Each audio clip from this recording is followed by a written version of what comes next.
1 सितंबर 2025 के ईश्वरीय महावाक्य। पहले एक नजर मुरली के मुख्य पॉइंट्स पर। बाबा ने कहा, बुद्धि में सदा बाप और चक्र ही याद रहे। जब शरीर छूटे तो भी स्वदर्शन चक्रधारी हो रहना है, लेकिन इसके लिए जब तुम अभी से पुरुषार्थ करेंगे तभी अंत काल याद आएगी। सवेरे उठकर बहुत प्यार से बाप को याद करना है। जितना प्रीत बुद्धि होगी उतना ऊंच पद पाएंगे। बाबा ने कहा, तुम्हारा कल्याण है ही एक बात में, सिर्फ बाप को याद करो, मन मना भव। अभी तुम्हारा ईश्वरीय जन्म हुआ है तो तुम्हें ईश्वरीय बर्थडे ही मनाना है। जिस्मानी बर्थडे कैंसिल कर देना चाहिए, वह है आसुरी जन्म। ऐसे भी नहीं कि ईश्वरीय जन्म मनाकर फिर आसुरी दुनिया में चले जाएं। लास्ट में बाबा ने कहा, गरीब निवाज बाप आए हैं तुमको स्वर्ग का मालिक बनाने, लेकिन बनेंगे तो अपनी पढ़ाई से ही, कृपा या आशीर्वाद से नहीं। तुम बच्चों को कितनी खुशी होनी चाहिए कि हमको भगवान पढ़ाते हैं भगवान भगवती बनाने के लिए। कितना शुक्रिया मानना चाहिए। और अब सुनते हैं महावाक्यों को विस्तार से। मुरली का सार। मीठे बच्चे, तुम्हें इस पुरुषोत्तम संगम युग पर ही उत्तम से उत्तम पुरुष बनना है। सबसे उत्तम पुरुष है यह लक्ष्मी नारायण। प्रश्न, तुम बच्चे बाप के साथ साथ कौन सा एक गुप्त कार्य कर रहे हो? उत्तर, आदि सनातन देवी देवता धर्म और दैवी राजधानी की स्थापना तुम बाप के साथ गुप्त रूप से यह कार्य कर रहे हो। बाप बागवान है जो आकर कांटों के जंगल को फूलों का बगीचा बना रहे हैं। उस बगीचे में कोई भी खौफनाक दुख देने वाली चीजें होती नहीं। गीत, आखिर वह दिन आया आज। ओम शांति। रूहानी बाप बैठ रूहानी बच्चों को समझाते हैं। समझाएंगे तो जरूर शरीर द्वारा। आत्मा शरीर बिगर कोई भी कार्य कर नहीं सकती।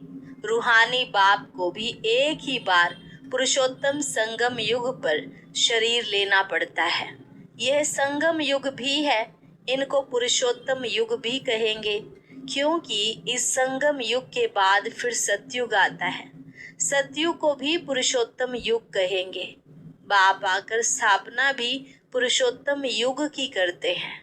संगम युग पर आते हैं तो जरूर वह भी पुरुषोत्तम युग हुआ। यहाँ ही बच्चों को पुरुषोत्तम बनाते हैं। फिर तुम पुरुषोत्तम नई दुनिया में रहते हो। पुरुषोत्तम अर्थात उत्तम ते उत्तम पुरुष। यह राधे कृष्ण अथवा लक्ष्मी नारायण है। यह ज्ञान भी तुमको है और धर्म वाले भी मानेंगे बरोबर यह हेवन के मालिक हैं। भारत की बड़ी भारी महिमा है, परंतु भारतवासी खुद नहीं जानते। कहते भी है ना, फलाना स्वर्गवासी हुआ, परंतु स्वर्ग क्या चीज है यह समझते नहीं। आप ही सिद्ध करते हैं स्वर्ग गया, इसका मतलब नर्क में था। हेवन तो जब बाप स्थापन करे वह तो नई दुनिया को ही कहा जाता है।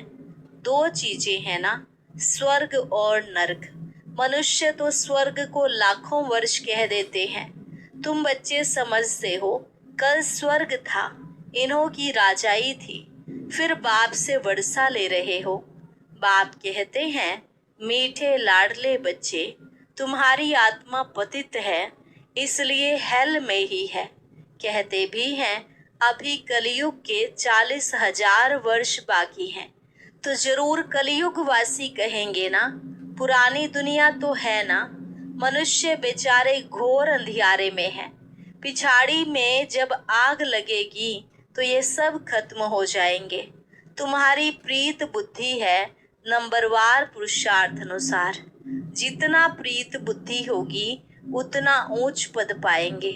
सवेरे उठकर बहुत प्यार से बाप को याद करना है। भल प्रेम के आंसू भी आए, क्योंकि बहुत समय के बाद बाप आकर मिले हैं। बाबा, आप आकर हमको दुख से छुड़ाते हो। हम विषय सागर में गोते खाते कितना दुखी होते आए हैं।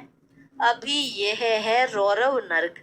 अभी तुमको बाबा ने सारे चक्र का राज समझाया है। मूल वतन क्या है वह भी आकर बताया है।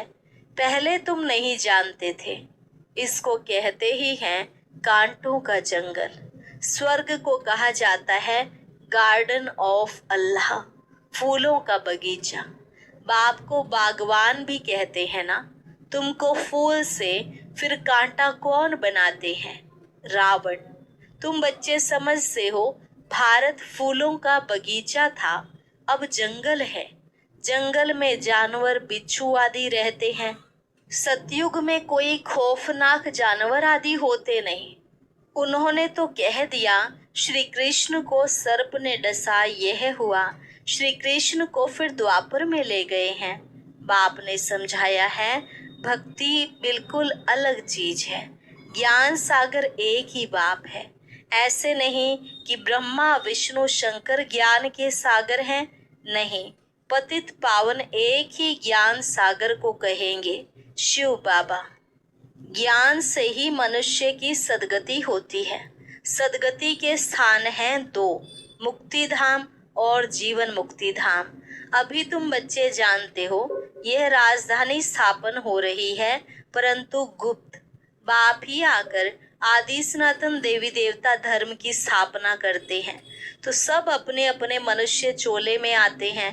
बाप को अपना चोला तो है नहीं, इसलिए इनको निराकार गॉड फादर कहा जाता है। बाकी सब हैं साकारी। इनको कहा जाता है इनकॉर्पोरियल गॉड फादर, इनकॉर्पोरियल आत्माओं को। तुम आत्माएं भी वहां रहती हो, बाप भी वहां रहते हैं, परंतु है गुप्त। बाप ही आकर आदि सनातन देवी देवता धर्म की स्थापना करते हैं। मूल वतन में कोई दुख नहीं। बाप कहते हैं तुम्हारा कल्याण है ही एक बात में, बाप को याद करो, मन मना भव। बस बाप का बच्चा बना, बच्चे को वर्षा अंडरस्टूड है। अल्फ को याद किया तो वर्षा जरूर है सतयुगी नई दुनिया का। इस पतित दुनिया का विनाश भी जरूर होना ही है। अमरपुरी में जाना ही है। अमरनाथ तुम पार्वतियों को अमर कथा सुना रहे हैं।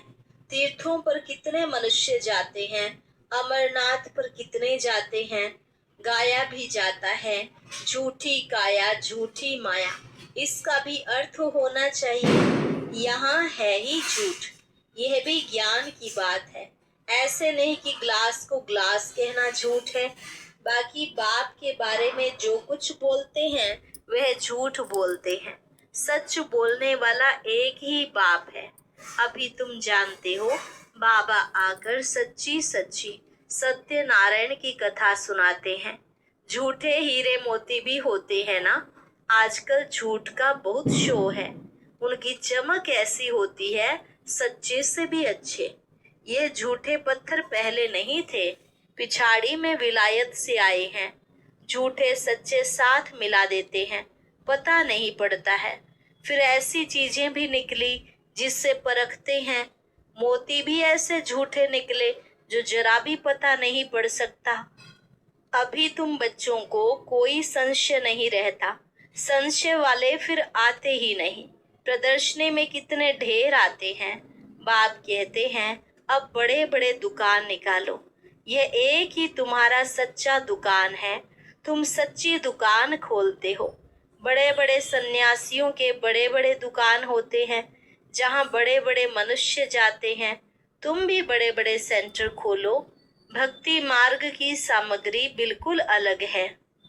ऐसे नहीं कहेंगे कि भक्ति शुरू से ही चली आई है, नहीं। ज्ञान से होती है सद्गति अर्थात दिन। वहाँ संपूर्ण निर्विकारी विश्व के मालिक थे। मनुष्यों को यह भी पता नहीं कि यह लक्ष्मी नारायण विश्व के मालिक थे। सूर्यवंशी और चंद्रवंशी और कोई धर्म होता नहीं। बच्चों ने गीत भी सुना। तुम समझते हो आखिर वह दिन आया आज संगम का, जो हम आकर अपने बेहद के बाप से मिले हैं। बेहद का वर्षा पाने के लिए पुरुषार्थ करते हैं। सतयुग में तो ऐसे नहीं कहेंगे आखिर वह दिन आया आज। वो लोग समझते हैं बहुत अनाज होगा, यह होगा। समझते हैं स्वर्ग की स्थापना हम करते हैं। समझते हैं स्टूडेंट का नया ब्लड है, यह बहुत मदद करेंगे। इसलिए गवर्नमेंट बहुत मेहनत करती है उनों पर, और फिर पत्थर आदि भी वही मारते हैं। हंगामा मचाने में पहले पहले स्टूडेंट ही आगे रहते हैं। वह बड़े होशियार होते हैं, उनका न्यू ब्लड कहते हैं। अब न्यू ब्लड की तो बात नहीं, वह है ब्लड कनेक्शन। अभी तुम्हारा है यह रूहानी कनेक्शन। कहते हैं ना बाबा, हम आपका 2 मास का बच्चा हूँ। कई बच्चे रूहानी बर्थडे मनाते हैं, ईश्वरीय बर्थडे मनाना चाहिए। वह जिस्मानी बर्थडे कैंसिल कर देना चाहिए। हम ब्राह्मणों को ही खिलाएंगे। मनाना तो यह चाहिए ना। वह है आसुरी जन्म, यह है ईश्वरीय जन्म। रात दिन का फर्क है, परंतु जब निश्चय में बैठे, ऐसे नहीं ईश्वरीय जन्म मनाकर फिर जाए आसुरी जन्म में पड़े, ऐसा भी होता है। ईश्वरीय जन्म मनाते मनाते फिर रफू चक्कर हो जाते हैं। आजकल तो मैरिज डे भी मनाते हैं, शादी को जैसे कि अच्छा शुभ कार्य समझते हैं। जहन्नुम में जाने का भी दिन मनाते हैं। वंडर है ना, बाप बैठ ये सब बातें समझाते हैं। अब तुमको तो ईश्वरीय बर्थडे ब्राह्मणों के साथ ही मनाना है। हम शिव बाबा के बच्चे हैं, हम बर्थडे मनाते हैं तो शिव बाबा की ही याद रहेगी। जो बच्चे निश्चय बुद्धि हैं उनको जन्मदिन मनाना चाहिए। वह आसुरी जन्म ही भूल जाए, यह भी बाबा राय देते हैं। अगर पक्का निश्चय बुद्धि है तो बस हम तो बाबा के बन गए, दूसरा ना कोई। फिर अंतमति सोगति हो जाएगी। बाप की याद में मरा तो दूसरा जन्म भी ऐसा मिलेगा। नहीं तो अंत काल जो श्री सिमरे, यह भी ग्रंथ में है। यहाँ फिर कहते हैं अंत समय गंगा का तट हो। यह सब है भक्ति मार्ग की बातें। तुमको बाप कहते हैं शरीर छूटे तो भी स्वदर्शन चक्रधारी हो। बुद्धि में बाप और चक्र याद हो, सो जरूर जब पुरुषार्थ करते रहेंगे तब तो अंत काल याद आएगी। अपने को आत्मा समझो और बाप को याद करो, क्योंकि तुम बच्चों को अब वापस जाना है अशरीरी होकर। यहाँ पार्ट बजाते बजाते सतो प्रधान से तमो प्रधान बने हो, अब फिर सतो प्रधान बनना है। इस समय आत्मा ही इम्प्योर है तो शरीर प्योर फिर कैसे मिल सकेगा। बाबा ने बहुत मिसाल समझाए हैं, फिर भी जोहरी है ना। खाद जेवर में नहीं सोने में पड़ती है। 24 कैरेट से 22 कैरेट बनाना होगा तो चांदी डालेंगे। अभी तो सोना है नहीं, सबसे लेते रहते हैं। आजकल नोट भी देखो कैसे बनाते हैं, कागज भी नहीं है। बच्चे समझते हैं कल्प कल्प ऐसा होता आया है। पूरी जांच रखते हैं, लॉकर्स आदि खुलाते हैं, जैसे किसकी तलाशी आदि ली जाती है ना। गायन भी है, किनकी दबी रही धूल में किनकी राजा खाए। आग भी जोर से लगती है। तुम बच्चे जानते हो ये सब होना ही है, इसलिए बैग बैगेज तुम भविष्य के लिए तैयार कर रहे हो। और कोई को मालूम थोड़े ही है, तुमको ही वर्षा मिलता है 21 जन्म लिए। तुम्हारे ही पैसे से भारत को स्वर्ग बना रहे हैं, जिसमें फिर तुम ही निवास करेंगे। तुम बच्चे अपने ही पुरुषार्थ से आप ही राज तिलक लेते हो। गरीब निवाज बाबा स्वर्ग का मालिक बनाने आए हैं, लेकिन बनेंगे तो अपनी पढ़ाई से, कृपा या आशीर्वाद से नहीं। टीचर का तो पढ़ाना धर्म है, कृपा की बात नहीं। टीचर को गवर्नमेंट से पगार मिलती है, सो तो जरूर पढ़ाएंगे। इतना बड़ा इजाफा मिलता है, पद्मा पद्मपति बनते हो। श्री कृष्ण के पांव में पद्म की निशानी देते हैं। तुम यहाँ आए हो भविष्य में पद्मपति बनने। तुम बहुत सुखी, साहूकार, अमर बनते हो, काल पर विजय पाते हो। इन बातों को मनुष्य समझ ना सके। तुम्हारे